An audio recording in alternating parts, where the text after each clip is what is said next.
Nasira ang LCD nitong Infinix Hot 9. Ayan, nag-crack siya, tapos naputol pa yung connector niya from LCD to motherboard. So pinayos ko siya, nagkakalaga siyang 1,200. Kasama din yung labor. Ayan. Tapos, meron ditong sira na yung sa charging port niya. Ayan, lumuwag kasi siya, kaya mahina na yung pasok ng kuryente pa nag-charge. Ayan, sa mga gumagamit ng cellphone habang naka-charge, iwasan nyo yan kasi once na nagagalaw nyo yung cellphone nyo, naglalaro kayo, gumagano'n-ganon, hindi kaya mga bata, nag-aagawan sa cellphone, nababatak yung charging port, lalo na kung hindi Type-C, mga micro USB na ko. Ano yan, luluwag. Yan, pag lumuwag yan, matik yan, hindi na papasok ng maayos yung kuryente. Yan. So yun, napala pinayos ko lang pala to dito sa may labasan lang namin kasi hindi na ako pumunta sa service center ng CarCare. Si CarCare kasi ang service center ng Infinix, Tecno, saka Itel. So hindi na ako pumunta doon kasi nagmamadali ako. Yan. Gusto ko nang maayos agad to. Ayoko nang tatagalan pa yung malayo. Napala, hindi na pala to sakop ng warranty kaya may bayad na ang pagpapaayos na to kung dinala ko pa sa service center. Yan. Pero sigurado akong original ang ikakabit dito. So class S lang, class A lang kasi kinabit dito. Sakto siya pero hindi siya original. So paano mo sabihin hindi original? Yan. Pag binuksan mo yung camera, tapos kinopen mo yung front camera. Yan, yung front camera. Mapapansin mo sa pinakagilid niya, mayroong nagliliwanag, ayan o. Yan, lalo na sa may baba. Yan. Yan. So diyan mo lang makikita na hindi talaga pure na original yung kinabit dito na LCD. Yan.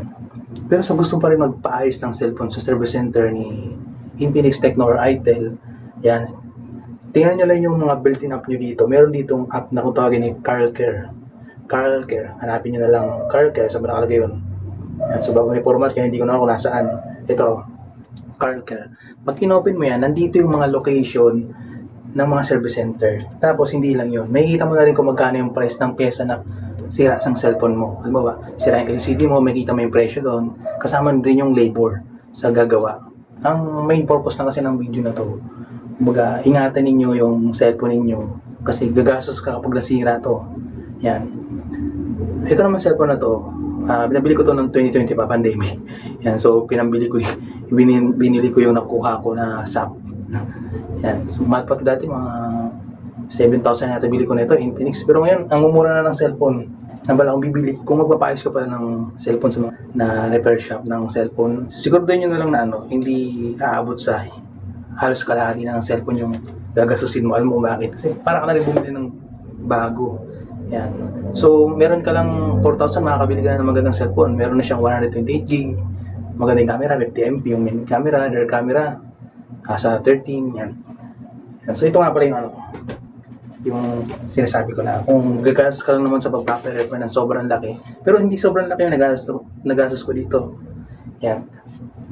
Kasi 1,300 yung LCD, yung port naman 350. Plus, nag-order na pala ako sa TikTok ng customized na casing. Yan. So, nilagay ko na dito yung picture na magmamayari nito kasi ibibigay ko to sa pamangkin ko. Pero kung lalampas pa sa 2,000 yung bibilhin mo, gagastusin mo, mga 2,500. So, bumili ka lang ng bagong cellphone. Ito, yan, si Nubia Music. Yan, nabili ko lang siya ng 3,999 sa SM Bikutan, yung bagong SM Bikutan. Andun yung store ni Nubia. Yan, magkakatabi sila doon, na La Honor. Yan, meron siyang 600% na volume. So, ang pangalan niya ay Nubia Music eh. So malamang malakas ang volume nito at hindi sabog. Tapos meron siyang dual 3.5mm airport jack. So dalawa yung saksakan ng headset. So pwedeng dalawa ang gumagamit. Dalawang tao tapos isang cellphone lang gamit. Okay, may butas yung dalawang saksakan ng headset. Meron siyang 128GB. So sulit na. 4,128GB. 5,000 mAh battery. Yan. So ito yung pangalan niya. ZTE powered by ZTE din pala may-ari nito. Yan. So dalawa na ang phone ko na ZTE.